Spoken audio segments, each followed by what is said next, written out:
Are you concerned that an interested developer might turn into the neighborhood plunderer? Coming up this week on SCMP Property.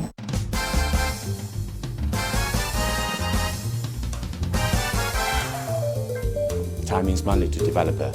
It sounds as though there could be a premium. I think somewhere deep in the offices of Hong Kong's property developers, there's a shrine dedicated to Marlon Brando and The Godfather. After all, haven't we all heard of someone being approached with an offer they couldn't refuse?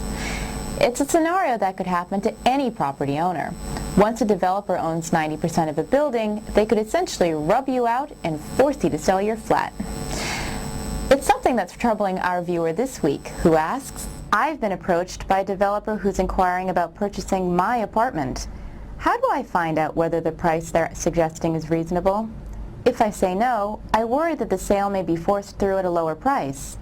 First of all, doing a little detective work of your own on the internet should work this out. There are a number of ways you can research prices online. There is the Centernet, the Centerline agency, do publish prices. There's EPRC, which is actually an online system for prices. All transactions are registered there.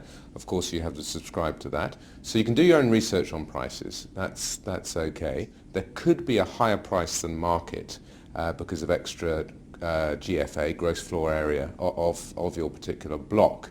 And if so, I would recommend that you go forward and ask a property consultant or valuer to come in and look at the whole block and see what the prices would be. It sounds as though there could be a premium. So it could be that the property developer really is giving you an offer you shouldn't refuse. Look at it this way. Developers are trigger happy with their checkbooks for a good reason. The execution of the compulsory acquisition legislation actually takes time, and time means money to developer.